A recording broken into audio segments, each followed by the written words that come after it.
অনেক দিন পরে হঠাৎ করে চলে এলো পরাণের বান্ধবী। কি জানি বন্ধুরা, একেই নাকি সারপ্রাইজ বলে।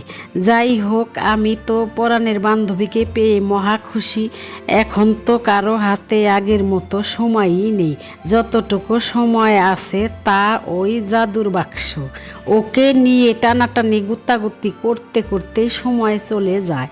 তাই আজ পেয়েছি পরাণের বান্ধবীকে, নিয়ে বসলাম গল্পের বস্তা।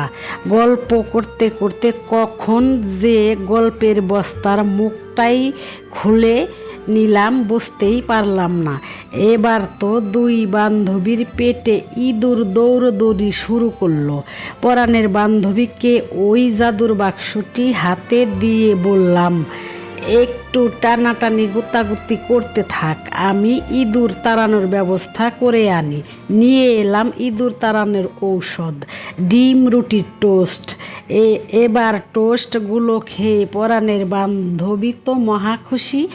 এবার পরাণের বান্ধবী বলে উঠল, যাই রে, আবার একদিন আসবো টোস্ট খেতে।